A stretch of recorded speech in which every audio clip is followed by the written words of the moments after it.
Uh-oh. This is episode number 300 for Flipping Houses for Rookies. What? Three. What? Peter, damn, I'm telling you, you're getting old, man. That's what I'm feeling. That's what I was thinking. I was in tears this morning. Like, what's going on? What the hell happened? I turned around and this happened. 300. Years later. All right, so episode three. You just say three. three. Yeah, no, it's 300. Yeah. Episode number 300. Here is the title. Stop your being broke insanity by using these 10 secret rookie rules. Here's a description. Every successful business has certain guideposts or rules to follow that gets desired results. What you're about to hear is 30 plus years of trial and error to come out with these 10 main activities that will land you the exact practices which will put you in the path of progress so deals will fall in your lap. As I look back, I began to notice that these 10 common factors, when followed, were actually responsible for our highest moments of success and happiness to a large extent. But, it's a big one, but be careful because you may hear them and think they are not vital to your transactions. Or more importantly, not the number one reason you are doing deals.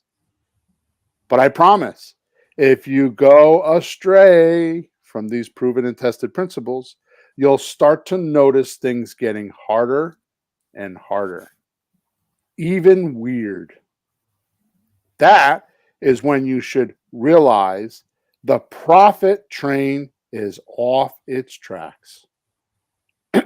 And you should put all your attention on getting these 10 points back into practice on a daily basis. Sounds good, Mr. Hawthorne. Here we go. I'm going to make a list of how many I might or might not be doing. Don't tell anybody, though. Good. Don't Okay. tell anybody. That's scary. What if I'm doing them all wrong? We'll soon find out. I think I'm doing some of them, but I might need to add a few more to get more gravy in my train. More gravy in your train. There you go. Yeah. So let's just do our housekeeping first. So there is a link in your description of where you're watching this podcast or where you are listening to this podcast. In the very first sentence, there's a link. And I'll have you know that it's a link I've never ever used before. It actually has some example calls on there and some really cool things that I used to charge over $100 for. So it's there, and it's exactly pertaining to this podcast.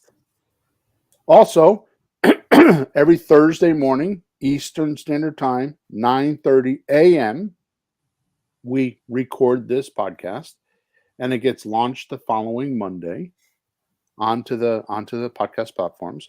If you would like to join us in the live stream, you can go to Facebook or YouTube, type in Flipping Houses for Rookies at 9:30 a.m., and you will see us live streaming. If you put your questions in the comments or in the chat, you'll be able to speak to us while we're on the call. So if you wanted to be part of the podcast, that's a way to do it. You can ask questions. There's a big screen in front of me so I can see your questions. Also, make sure you subscribe to us and you like us wherever you're watching us. Okay? So here we go. End of housekeeping. Okay, house is clean. House is clean. Pete, I'm going to start off with a total Billism today. Why not? Why hold back? Go for it. Go ahead. Go right ahead. You're going to like this one. You're going to like this one. Here we go. It's actually two sentences. It's one sentence with a comma, but it's two sentences. Yeah, it'd be better make that a semicolon, Mr. Hawthorne. Okay. Here we go. What? Training means learning the rules. Mhm. Experience means learning the exceptions. Ooh, I wasn't expecting that. Oh, Training okay. means learning the rules. Yeah. Experience means learning the exceptions. Yeah. That's why there's rules and laws, because there is exceptions. If there wasn't, you wouldn't need them. Exactly. Oh, that's crazy. Hey, boy. With that said, let's jump right into the 10 secret rookie creative real estate rules. No messing around today. We're going to go right into the rules. Go ahead. 300 Number episodes in the making, folks. number 1, expose yourself. Excuse me? Hey, get your Hey, mind out of the gutter. you're the one who said it. What are you talking about? Expose yourself. Most of my success with deals or whatever I'm doing, other business adventures or whatever I'm doing, did not come from ventures I originally started, Hmm. but from opportunities that came about as a result of our outflow. Right. Yep. So when I Yep. first got into real estate, I was like most of our listeners. I just wanted a $30,000 check. Sure. I had no idea all these years later that I would be doing 300 podcasts with you. Hmm. I had no idea that I was going to be teaching it. I had no idea that I would have done hundreds of deals. I had no idea that I would have done thousands of offers, Hmm. face to face, nose to nose, toe to toe. I had no idea that there was going to be a thing called COVID and we were going to have to do it virtually. Mm-hmm. Or the internet at all. You know, I just hired a girl 2 days ago from somebody that we met at an event, and she's deal hunting for me on the internet, you know, like on Facebook and LinkedIn and all those places, in Zillow. And she sent me some leads last night. And here's the point that I'm trying to make. Normally, I would tell her, "Oh yeah, our farm market is like Hartford, Connecticut." Hmm. But I'm like, I don't, and I talked to her about that. I don't think I think it's a waste of her time because she's getting paid straight commission. Yeah. So much per lead that I buy, right? Sure. So here's my point. Had I just done that, I don't think our relationship would be so well. But because I'm in Hartford, Connecticut, I'm in New Haven, Connecticut, I'm in Akron in Cleveland, Ohio, which is the same Mm-hmm. place. Mm-hmm. They're next door to one another, and Fayetteville, North Carolina. So I gave her Fayetteville, North Carolina, and she sent me 5 leads last night. Hmm. Now, Cool. I wouldn't have known that when I first started out. My point is that most of my success, right, does not come from ventures I originally started. Mm-hmm. What I have learned in business is that whatever mental image picture you have in your head, whatever you're looking at, and you're always, believe it or not, everything here comes from a mental image picture. Now, you know, you obviously have serial killers. Those are distorted mental image pictures, but they come from mental image pictures, Yeah. right? You have, you know, great people that have done amazing things, you know, humanitarians. Amazon came from a mental image picture. Donald Trump being president came from a mental image picture. You know what I mean? Whatever you have in your environment came from a mental image picture, something you thought of consciously or unconsciously. Yeah. That's the Either trick. one. Either That's the one. trick. Because sometimes they're unconscious and you don't know them. They're below your awareness level, Yeah. right? Yeah. You know, you ever hear this? I don't know why I'm doing this, but my gut's telling me I just need to do it. Yeah. But is it your gut or your cuckoo brain? Yeah, it's your below conscious, subconscious level, right? Mm-hmm. Well, I mean, you know as well as I do that people do have, I'll call it spiritual intuition and insight. Which is fine, but you can also have just nutty like reactions in the back of your head that are Right, cuckooville, right. and maybe you can't tell which is which sometimes. So good luck Yep. on trusting it or not. until you get better control of that kind of thing. Exactly right. So the important natural law here is that you need to outflow. You always need to reach out and let people know what you're doing and let them know about your mental image pictures. Let Mm-hmm. them know that you're trying to buy real estate, right? Mm-hmm.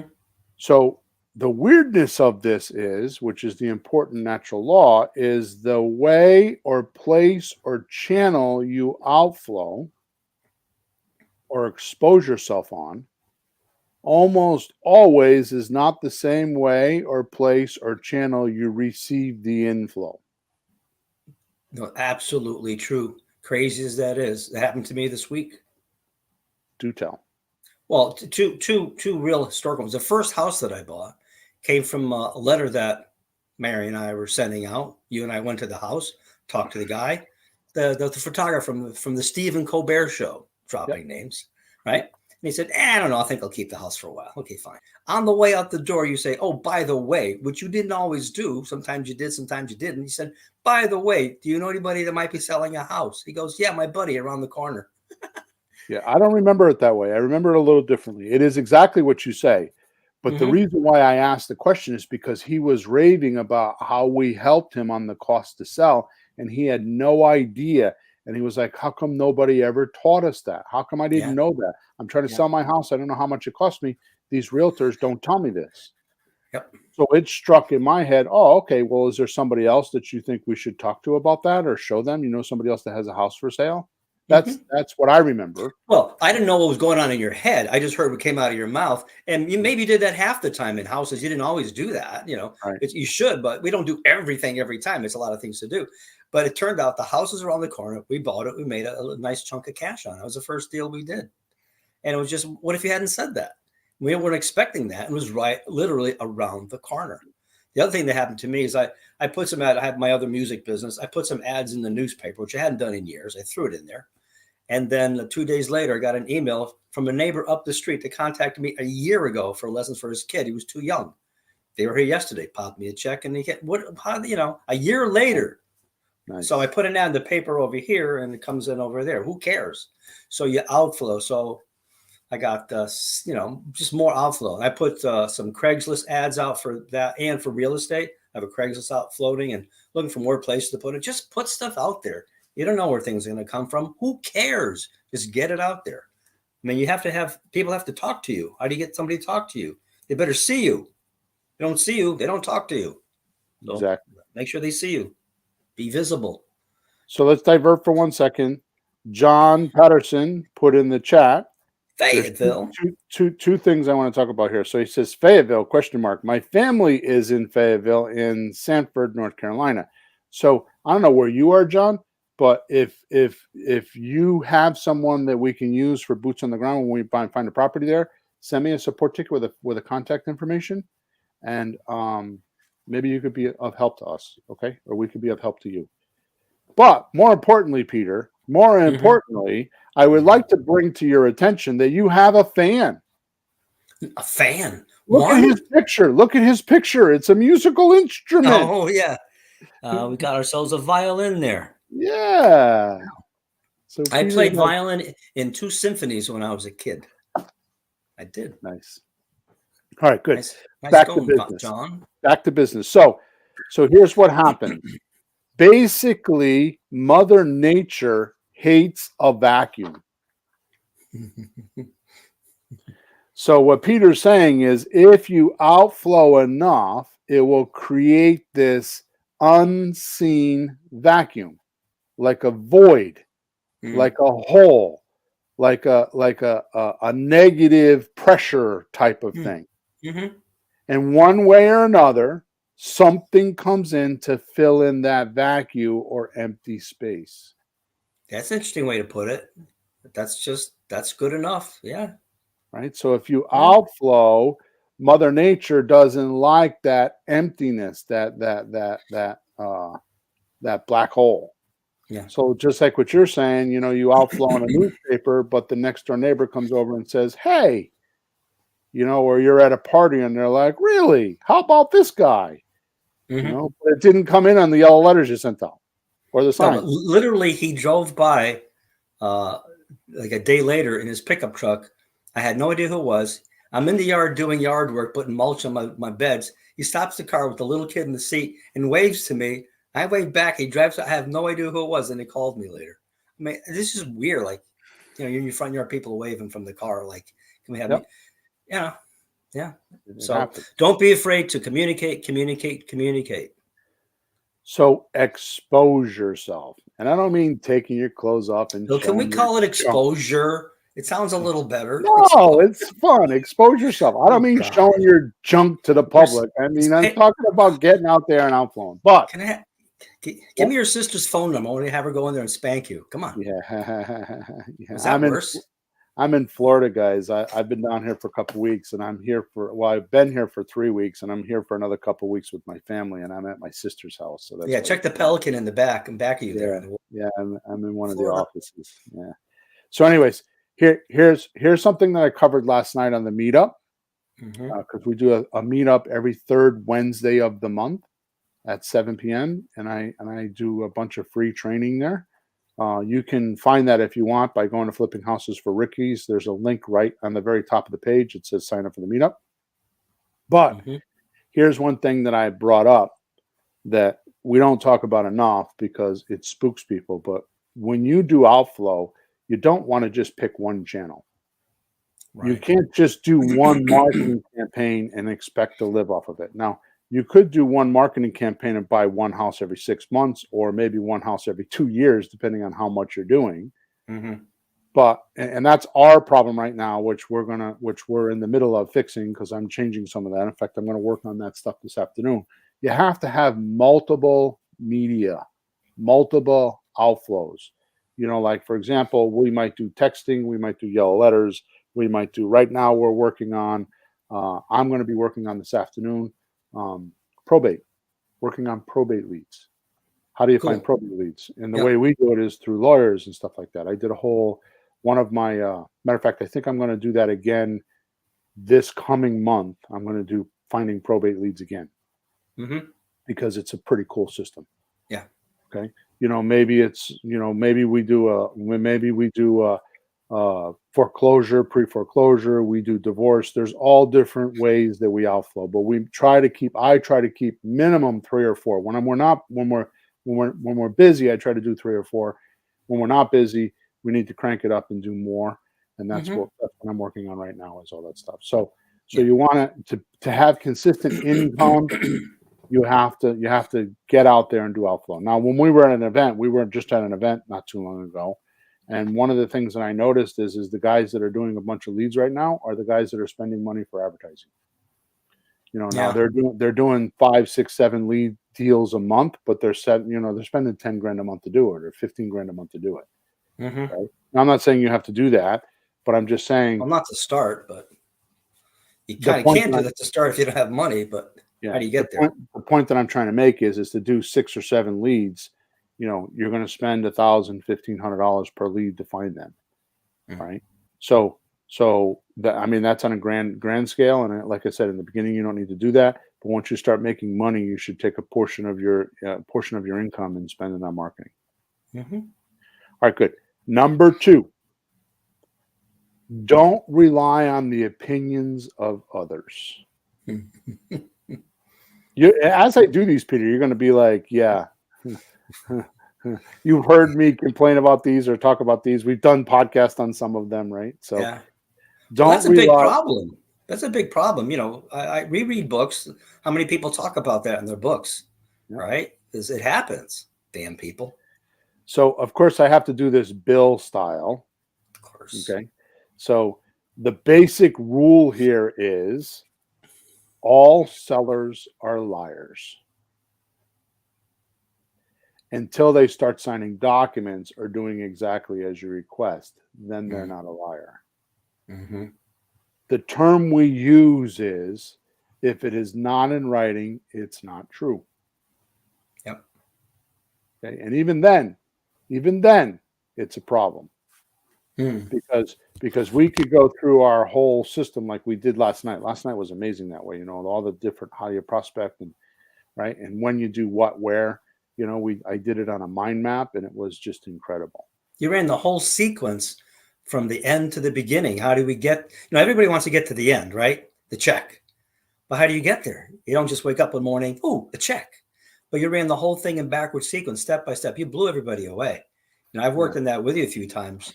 But the way you did it last night and the way what people saw, it's like, thank God somebody explained the whole thing so you can at least see what the heck I'm trying to do. Well, we started at the end, the profit check, and we reverse engineered it. So what would have to happen right before this to get success? And what would have to happen right before that to get success? And we ran it backwards. So when we got done, it was like a checklist, right? Yeah. And we did it together. I mean, I did most of it. But anyways, if it's not in writing, it's not true. So when you do a closing call, the end of the closing call is what the price is, you agreed on, what the term is, the payments, what the duration of the payments are going to be, and whether they want to deposit. And then you could write what we call a memorandum. Mm-hmm. The memorandum it's a non-legal document that takes the conversation from a conversation to something in writing. Mm-hmm. Right? Yeah, should be. If they don't sign it, they were just yesing you and they were lying to you on the call. Mm-hmm. If they sign it, their intentions are, I want to keep going. By the way, as we talked about last night on the call, you do not talk about the house in a closing call. The house is irrelevant. It's a rapport builder. Oh, how many bathrooms does it have? Oh, how many kitchen? It's a rapport builder. I've been recently doing multiple Zoom calls with my private coaching clients, and I've just recently added my monthly masteries. These guys are paying $97 a month, and they have a chance to watch me or do a closing call with me 3 or 4 times a week.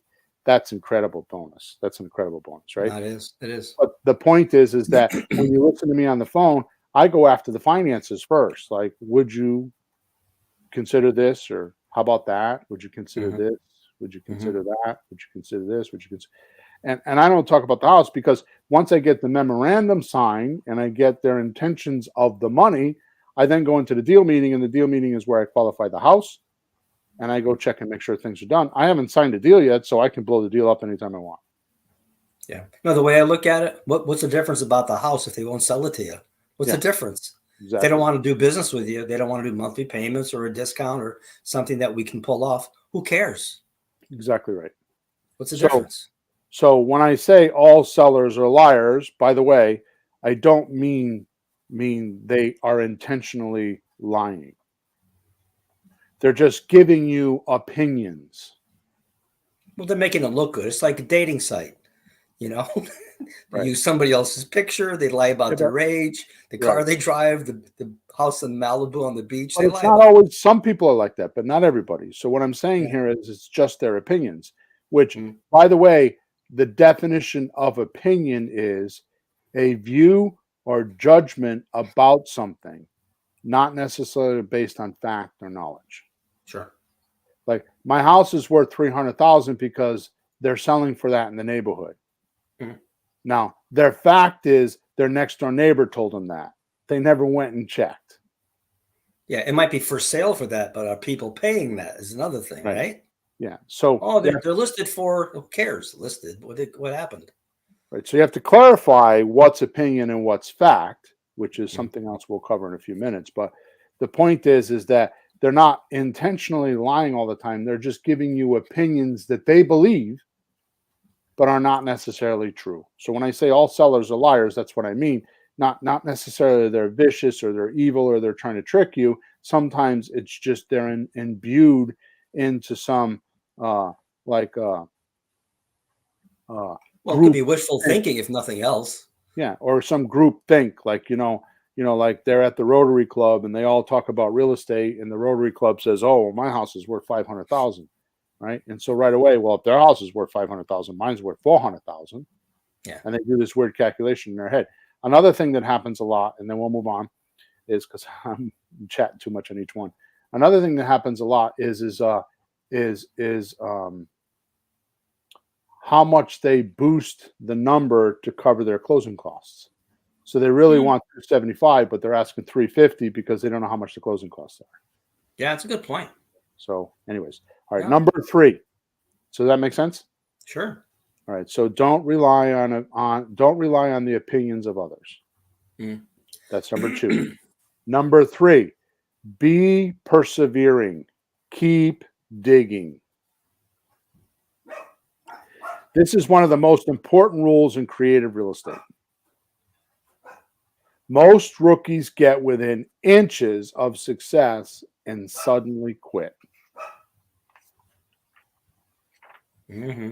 You have to believe in yourself, the idea, the plan, and don't stop until you just can't go no more, and then try harder. Mm. Right? So you have to believe. So here's what kept me alive for a very long time when I was a rookie. Yeah. Well, I know way too many people that do this. There's too much diversification, right? In other words, I talk to a guy in the diner in the morning that doesn't know anything about my world, and he tells me how he's selling real estate. Hmm. I go to church, and that guy doesn't know the guy in the diner, and I talk to him, and he talks about how he's doing real estate. I go to Home Depot, and I talk to the guy that's the electrician that's working there, and he tells me about how he just flipped the house. You understand what I'm saying? So Yeah.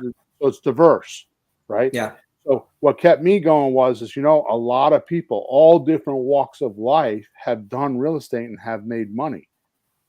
So I believe this works. So what I would do is I would query what I was doing or what I was thinking first.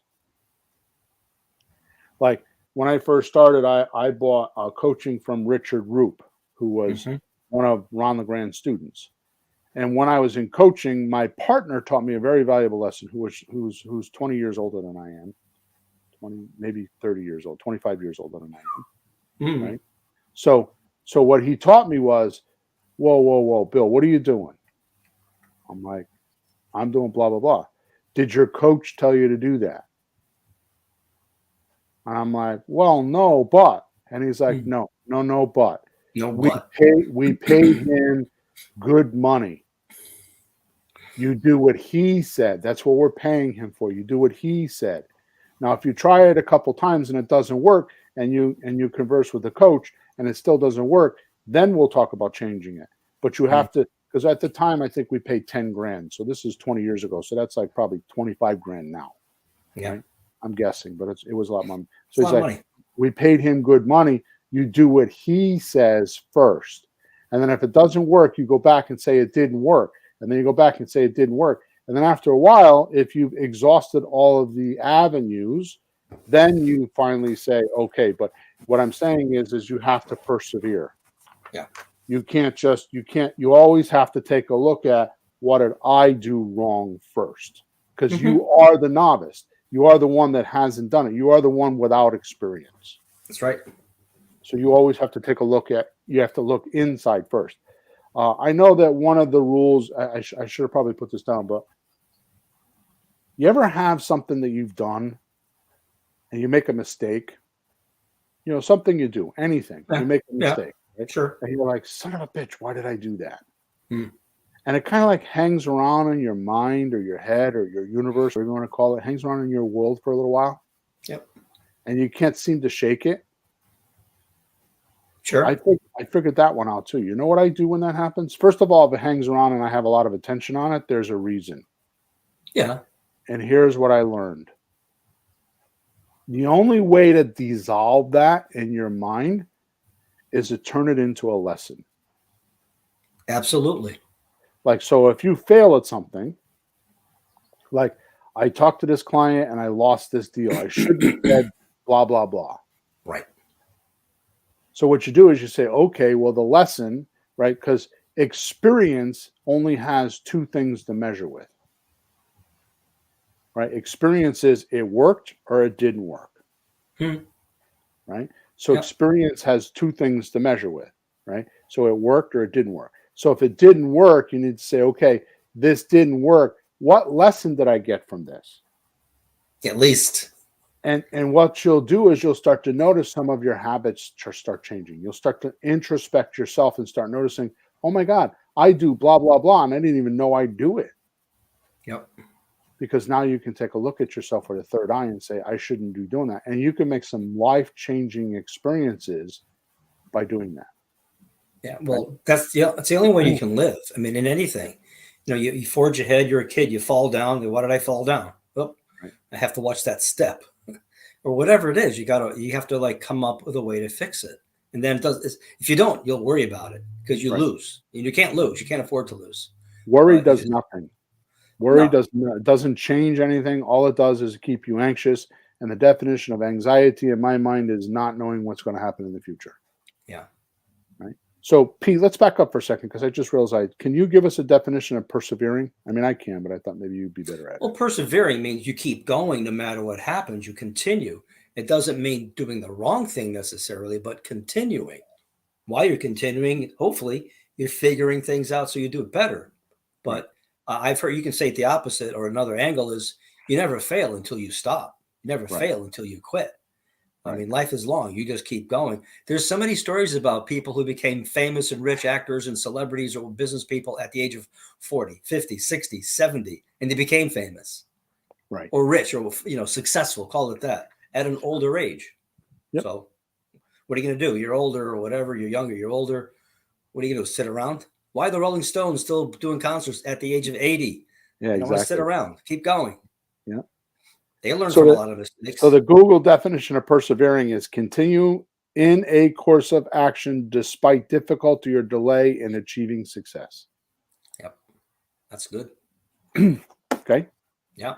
Number 4, be honest. Always. No white lies. The little lies are no different than the big lies. Yep. I have said this a bazillion times, and I know because you are the same way, which is the reason why you and I think the reason why the two of us stay together so long. Mm-hmm. Being the most ethical person in the room in every situation I'm in has paid off in spades. I like the way you say that. You said it last night. Be the most ethical person in the room. I like that. It'll make you a leader. Yeah. I have found so many times in my career that the world is a lot smaller than you think. Right? Like I was just doing some enhancement, and I was down in Florida, and I was around a bunch of people from around the world. Yeah. And sure enough, every time I know someone, or I used to run a business group for 10 years, and sure enough, one of the girls that I helped, Deirdre, Mm-hmm. comes Yeah. over to me and starts telling me about how much, because she knew nothing about business, and my wife and I helped her, and she stood in good morning, Johnny. She stood in front of me like practically in tears and told me about how much my wife and I helped her. And she was bragging because she says, I have 18 employees right now, and I donated last year $250,000 to my church because of what you guys did to help me. I didn't know that connection at all. I know Deirdre, but not that much. Yeah. I saw a Facebook post the other day looking for another remote online employee full time for my Yeah. business. Yeah. So she's up to 18, and I didn't know your connection. That's awesome, Bill. Yeah. So that's why I'm saying it's a small world. Now I haven't seen her in years. I had no idea what she did or what she listened to and how she took it and kept going. Now, Right. I'm not the only reason. All I did was open a door for her. I showed her actually what I did for her is exactly what we did last night on the meetup with her business. No kidding. Really? Yeah, that's why I remember. That's why I'm telling the story. I was telling it the other day in the email Yeah. too. Yeah. So now pay attention to this. You're the most ethical person in the room. Mhm. This is like the dominoes effect. One unethical domino falls, Mm. and many more follow. Or vice versa, meaning the opposite way. one ethical domino falls, Mhm. and many more follow.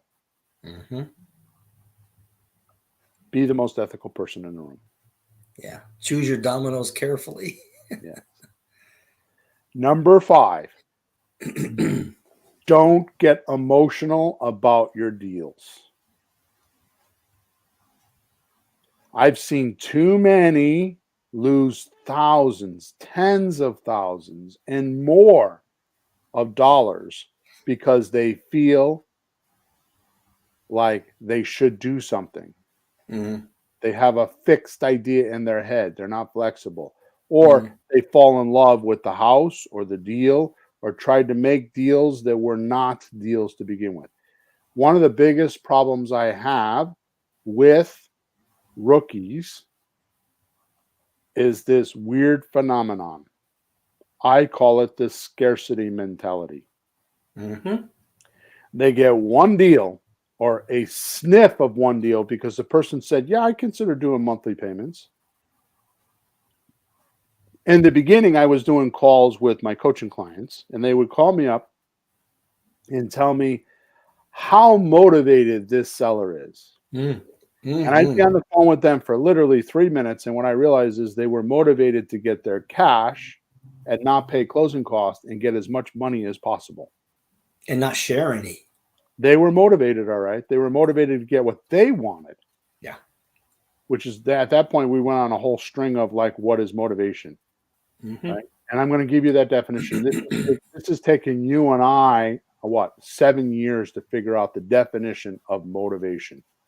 Mhm. Yeah, for our purposes in houses, exactly. We talk about motivated sellers. What kind of motivation exactly fits? So what do you come up with? So they say yes more than they say no. Mm.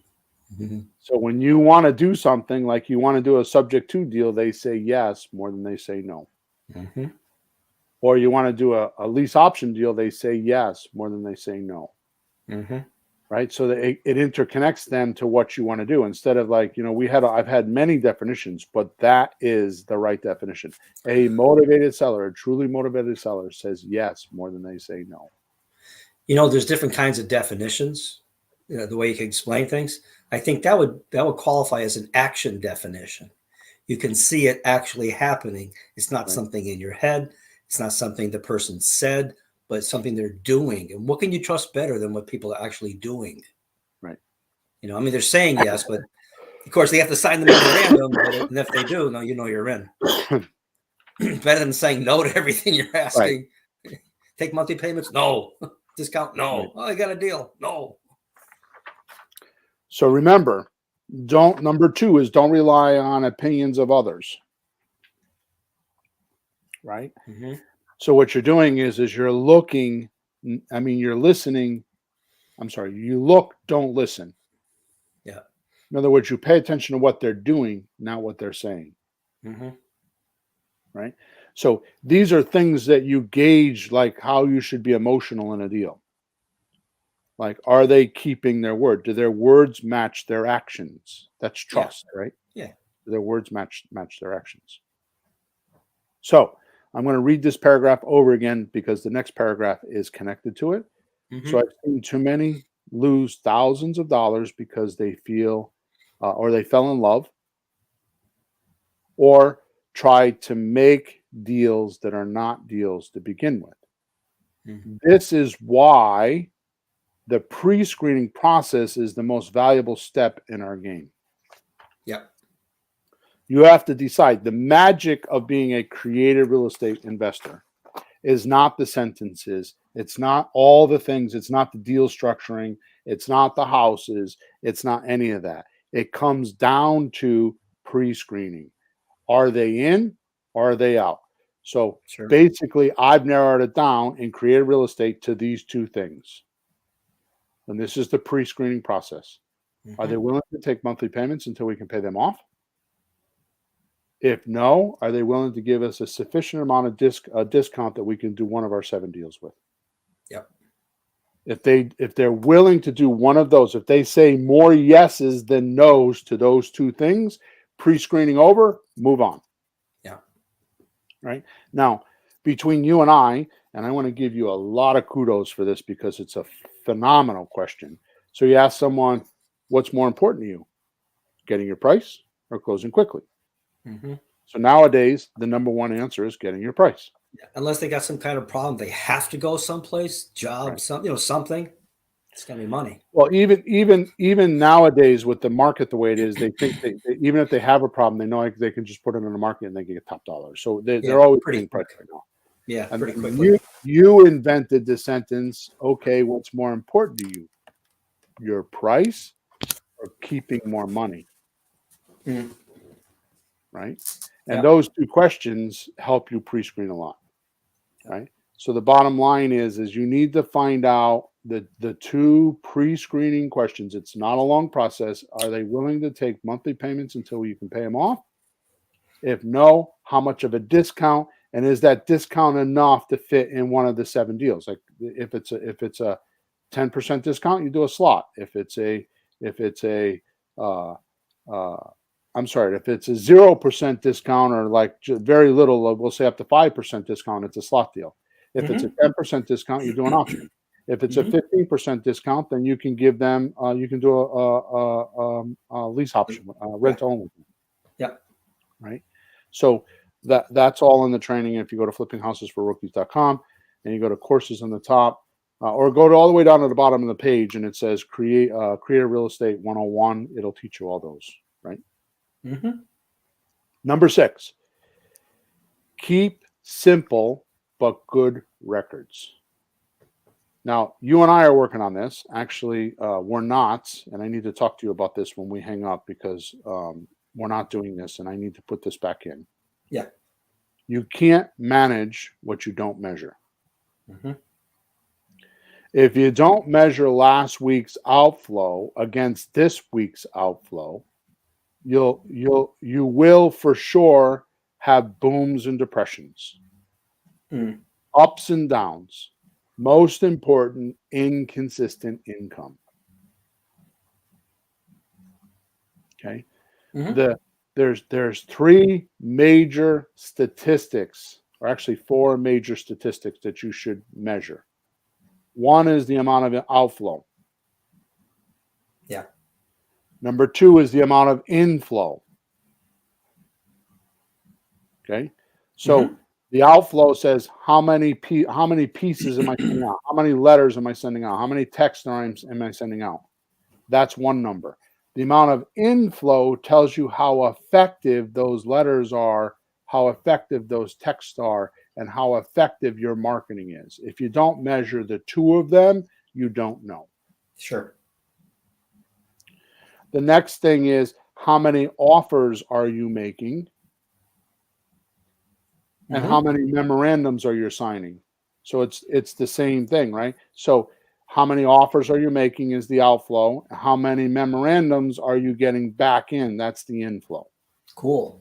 I hadn't thought of it that way, but it's true because you're making an offer, you're sending something in writing, and then they're saying yes back, acknowledging and accepting it. That's very important, obviously.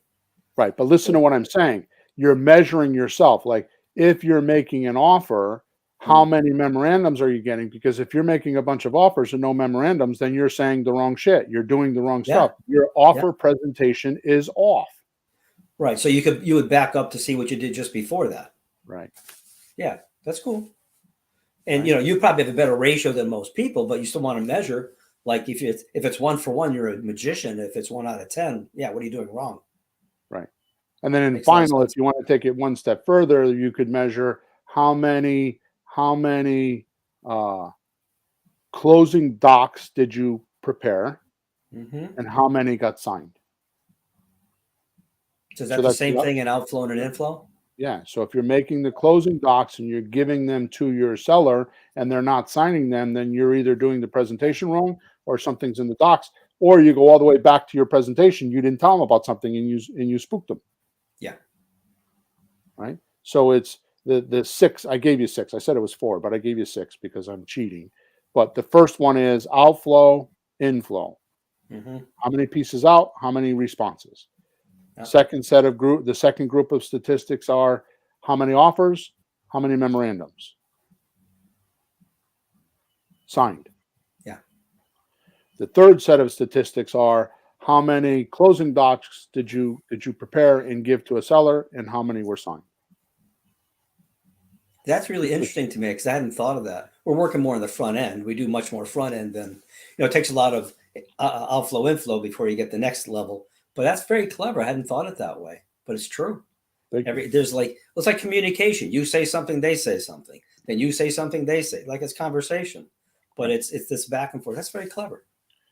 Yeah. So what you're doing is by statistic, you're see if I had to run your statistics, I would want to know what you're doing. So I want to manage by those numbers, like last week compared to this week. So last week your outflow was say 100 pieces. This week you're 50.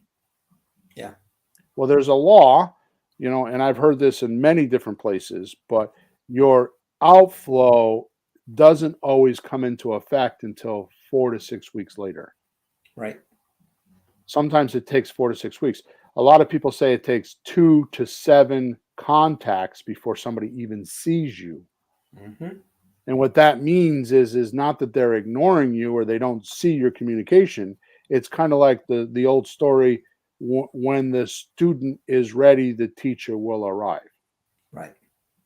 So it may take you 2 to 7 times before the student arrives for the teacher or finds the teacher. It's just because all of a sudden something happened in their life and they're like, oh, I should check into this. Before then, it wasn't relevant. It wasn't something they were looking for. So it takes 2 to 7 hits or 2 to 7 contacts before they sometimes even notice you. Well, you can see the plumber ad for 2 months and until the faucet starts leaking, there's no reason to call. But when you do call, you go, who's that guy I saw 7 times in the ad, in the billboard, or the supermarket bulletin, whatever it is. Right. You might as well be visible.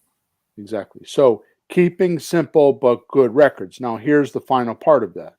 So now we understand that those are the records we want to keep. We want to keep some sort of statistics, right? Which you could do in Google, on Google Sheets and Excel. It's like not hard at all, right?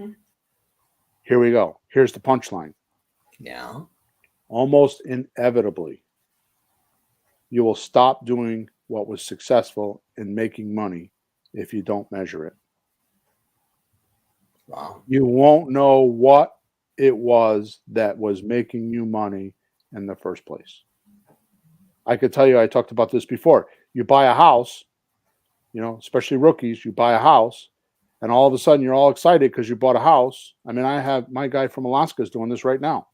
He bought a house and he stopped coming on the coaching calls. He stopped being part of the group, and he's off renovating this house, not doing any more outflow, he stopped everything because he has a house, and that's all goody, good. And he spends 2 months getting the house ready and trying to sell it. And then he comes back after he sold it. He makes a bunch of money. But guess what?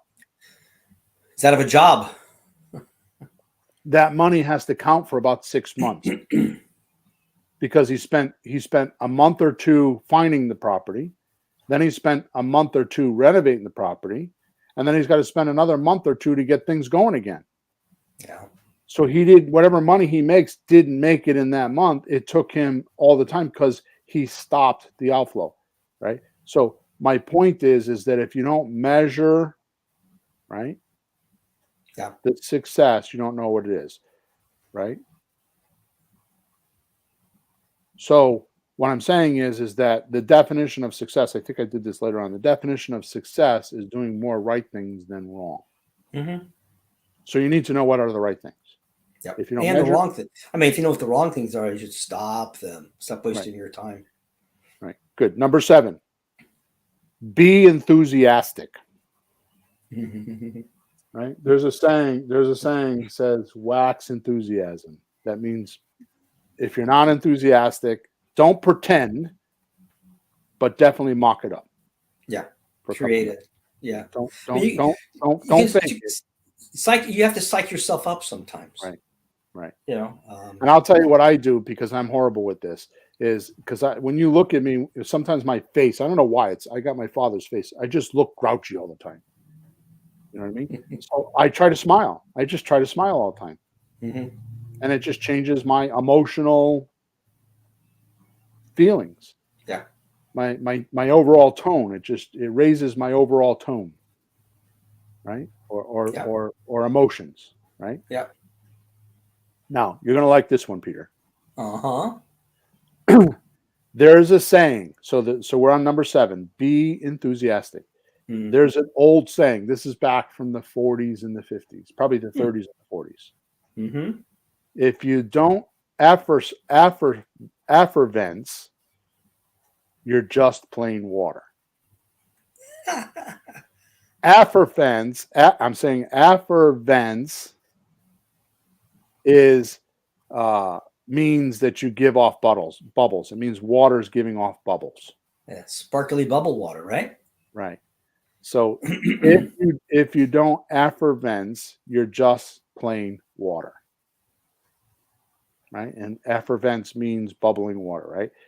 Being emotionally bought into your work and enthused is a rare commodity these days. Most don't do it.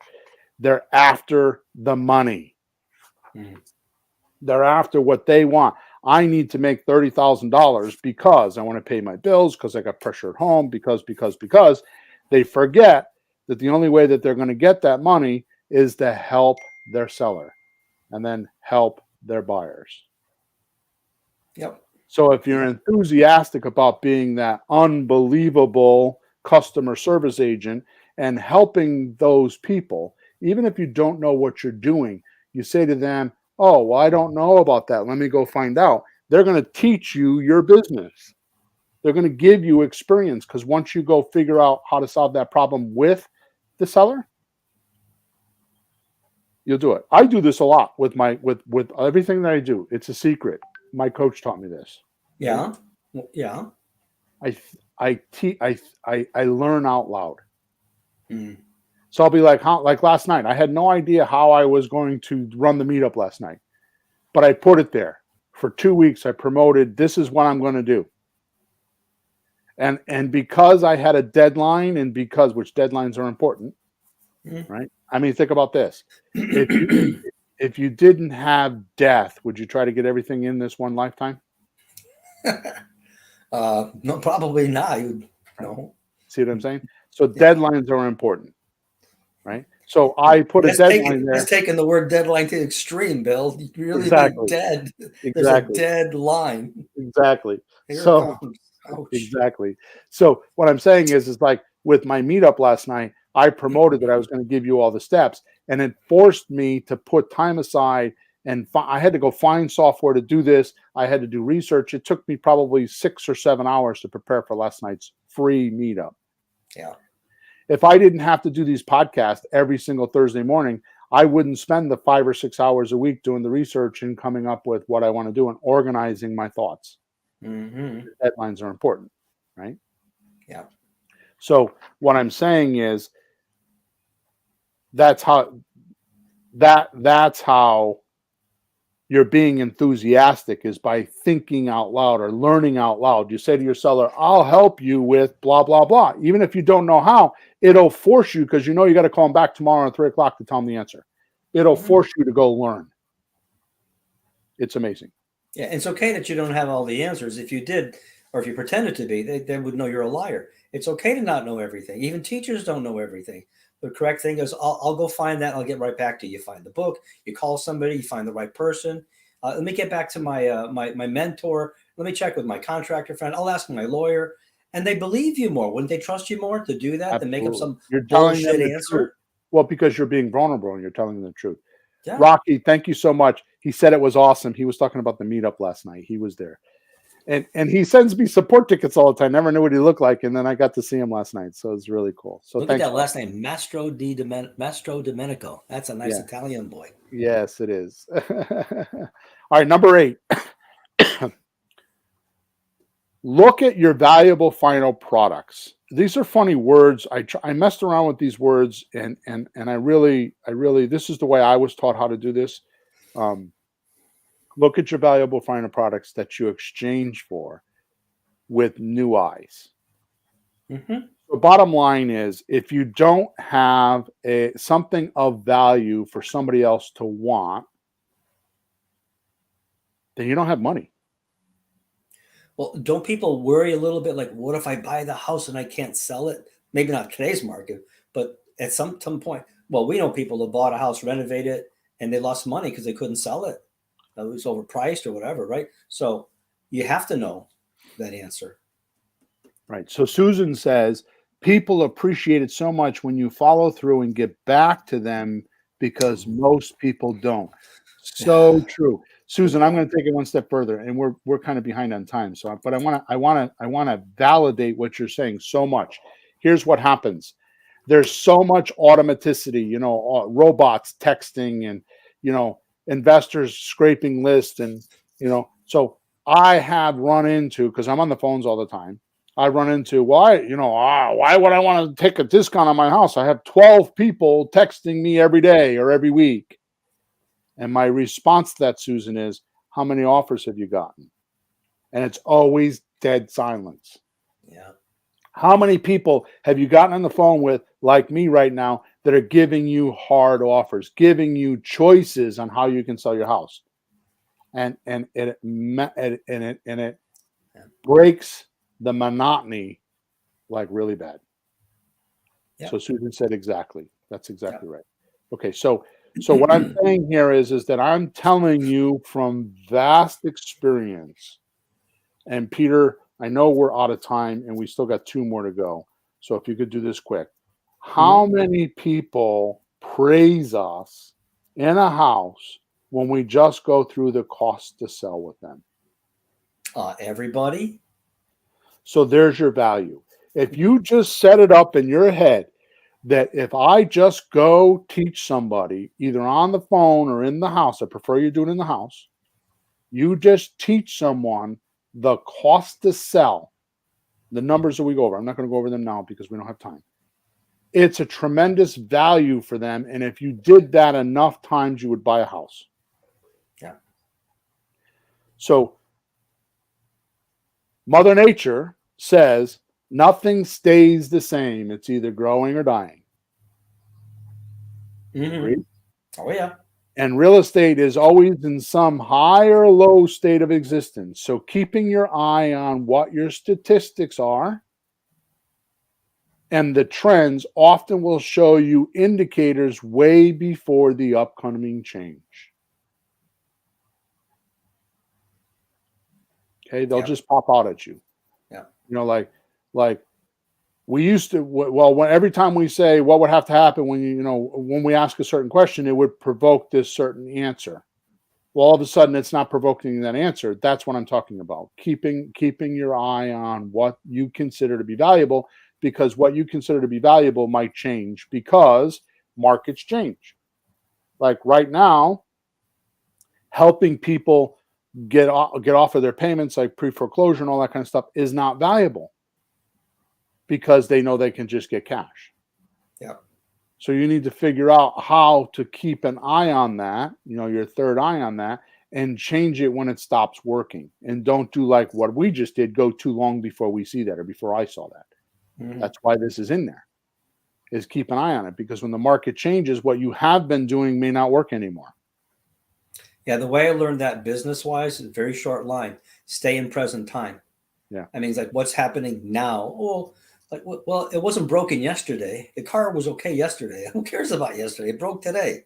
It's not going to break little by little, but things will shift. You got to stay in today's market and today's environment. More importantly, you have to, even though you've told 10,000 people what a lease option is, you have to do it in a new unit of time.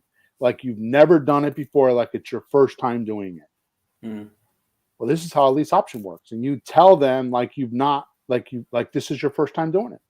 Yeah. And that's where the enthusiasm comes in. That's when I was talking about enthusiasm. You have to be enthusiastic about it, because like you've never done this before and it's your first deal. I mean, think about somebody like me that's done hundreds and hundreds of transactions. I have to do it. I have to do every one in a new unit at a time. I have to do it with my coaching clients. I have to do it with my sellers. I have to do it with my buyers. I have to mock up enthusiasm like I haven't done this 200 times. Yeah. Now, if you come across bored there's a lot of emotions in the world. There's enthusiastic, there's bored, there's angry. We saw a guy at the last workshop we were at, and they were making calls from the front of the room to like prospects for the people in the audience. One of the things they do. And when they get somebody, they call the person up on the stage. One guy walked up like he's going to go to get his head chopped off, like he didn't want to be there. It's so slow. When he stood up there, it looked like he was dead. Like, who would want to talk to that guy? Right. You know, it just, I didn't even want to go have lunch with the guy. Like, you know, show a little enthusiasm, show a little life. Oh my God. Exactly. All right, How number do you get 9. a deal like that? Number 9, control your own neediness while you look for and build your seller's neediness. Control your own neediness while you look for and build your seller's neediness. Yeah. Don't put your seller on a pedestal because they have something you want. Don't praise them, especially when you're buying $1 million houses. If you don't have $1 million and you have no way, and $1 million is a lot of money to you, don't put them on a pedestal. The only thing that can happen when you put somebody on a pedestal is they look down on you. You're not on the same turf. Which is why I always say you focus on what you can control yourself. You want to lose 50 pounds, don't focus on you want to lose 50 pounds. Focus on, I can stop eating ice cream every night. I can get up tomorrow morning and go to the gym. You can control that. You can't control the 50 pounds yet. You can control your behavior and habits. That's what you should look at. Yep. If you don't have answers with your sellers, like we talked about, be honest and tell them that you'll need to go figure it out, right? So control your own neediness while you look for and build your seller's neediness. So what that means is if you're desperate to buy a house, it's going to leak through. I mean, think about this. How many times have most of us been to a used car lot and the salesman's trying to put us in a car that we didn't even come in to look at? Yeah. Because it's beneficial for him, because he gets a bonus if he sells it to you, or because that car has been on the lot too long and there's a special bonus for him to sell that to you.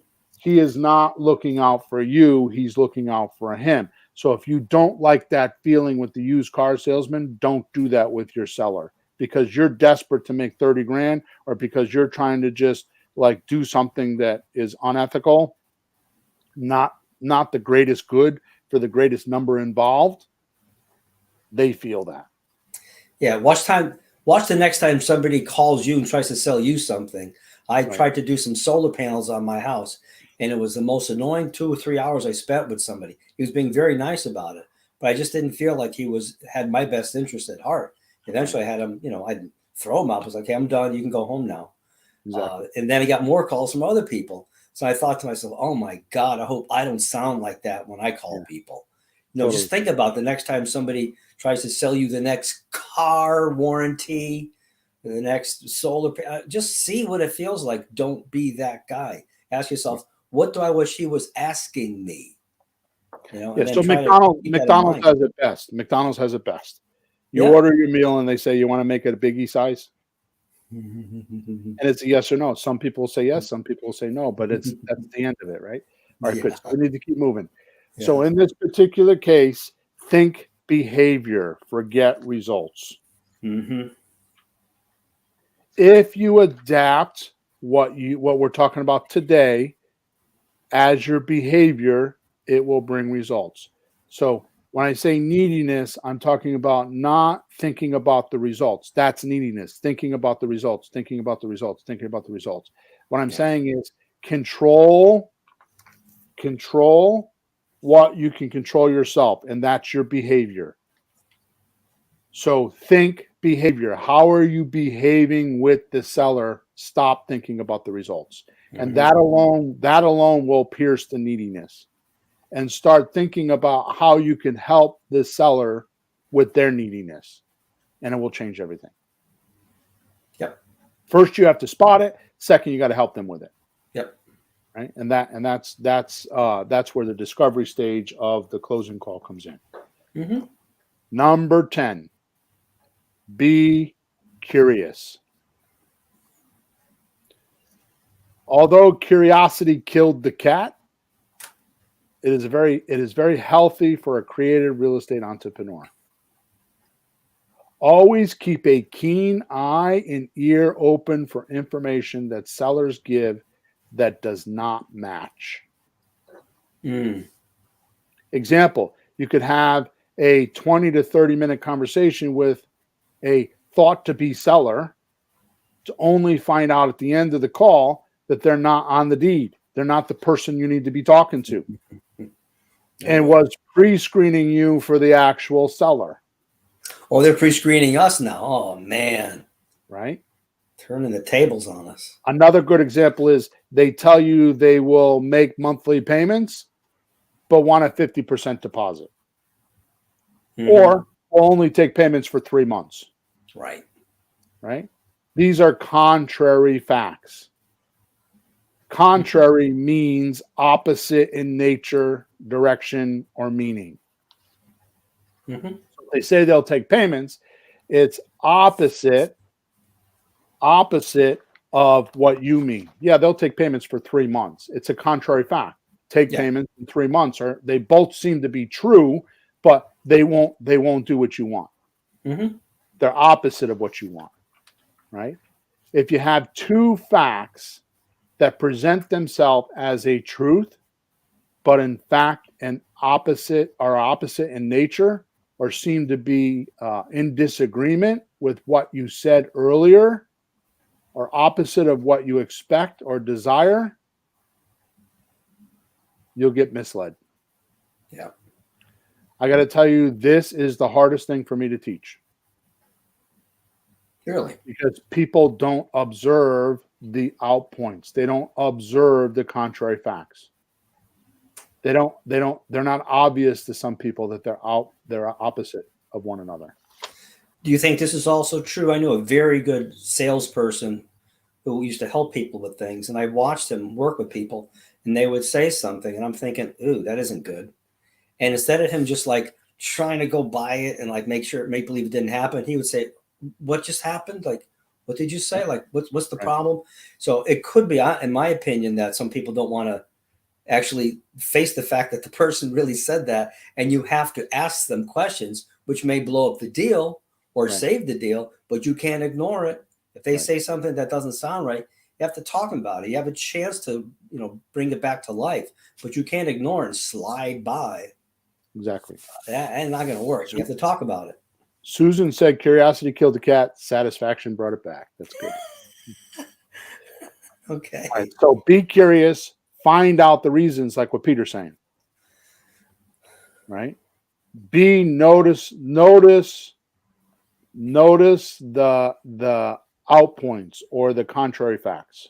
Mm-hmm. If it's not going the way it's supposed to be going, remember, more yeses than nos. Yeah, I think Yes. you have to be willing to hear them. You have to be willing to let it happen, because you can't ignore it. If it happens, work on it. So yes, I'll take payments, but now remember, the word "but" wipes out anything in front of that sentence. When you say "but," it wipes out anything that was just said. So yes, I'll take payments, but for only 3 months. Yeah. Those are two facts that won't align and won't make you a deal. Mm-hmm. If you learn how to do this correctly, you'll save your sanity, and you'll make more deals, and keep your dreams and goals from getting stolen right out from underneath you. Mm-hmm. This last one is probably one of the hardest to teach, but when you are curious and you dig in, then you'll find out so many things. And that's when people listen to me on the phones. The most compliments that I get, not that I need compliments, but are A, that I'm very conversational, and B, that I always find out what's going on, because I pay attention to contrary facts, and I look for inconsistent data or inconsistent information. And I'm constantly, because I know that based on, all sellers are liars. And really what's happening is they're giving me their opinion of what they think should happen, and they've never evaluated or tested what they're saying to be true. Mm-hmm. So they're not even doing it intentionally. They just think this is what should happen. Right? You think you're going to go take your driving test, and this is what's going to happen, and you get there and it's completely different. You think when you kiss that girl, it's going to be this way. And when you get there, it's completely different. You think when you talk to a seller, it's going to be these certain ways. And as soon as you do, you find out it was nothing like what you thought. Mm-hmm.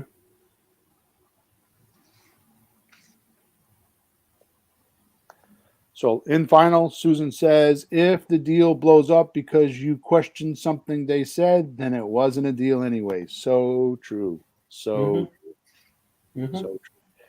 All right, Peter, we're 10 minutes over. I've been making a habit out of this. I want to stop. So thank you for your time today. Peter, I can't say this enough. Thank you for doing 300 podcasts with me, being so reliable every single week to be with me. We used to do it in my house in an office. Now we do it virtually. You are a definite stable terminal for me and for everybody that listens to us. So thank you for doing that. Thank you for all your dedication and your help and learning. Well, thank you, because it helps me and it helps you and it helps other people. And it's that's the only way we can get anything done, by helping. So I've learned so much, and I hope people have learned a lot, and maybe you've even learned something, because when you must teach, you Yes. become student too. You learn from teaching. Yep, exactly. So it's beneficial to everybody. All right, cool. So don't forget to go subscribe to us wherever you're watching or listening to us. Please, please give us some sort of a review. Thank you, Susan. She's clapping, thumbs up. Make sure you subscribe to us. Make sure you leave us a review. You can always go to flippinghousesforrookies.com. Rudy says, congratulations on 300. Thank you very much. Make sure you go to flippinghousesforrookies.com. You can find a support link on the top right-hand side. Also, we have a WhatsApp group. So if you're on WhatsApp Messenger, you can go to WhatsApp Messenger, and the name of the group is Let's Talk Real Estate. It's free. You can get in there. There's over 100 people in there, and we talk about real estate. Sometimes we don't talk about it for a week, and then all of a sudden the chat blows up, and we go for 2 days talking about something. So yeah, you can ask questions in there. Ask questions, and there's so many people in there. Some won't have an answer. Someone's been through it. Someone knows what to do or found out, and you can ask. Help each other. Help each other. Share your wins or your ideas. I have been. I'm on a new rampage. I've been doing a lot on YouTube. So if you go on YouTube, there's a bunch of videos I've been putting on there. You can go check that out too. All right. So thanks so much. We're over and out. Have a good afternoon, and we'll talk to you at episode number 301. Hey, Bill, where's the party? Yeah.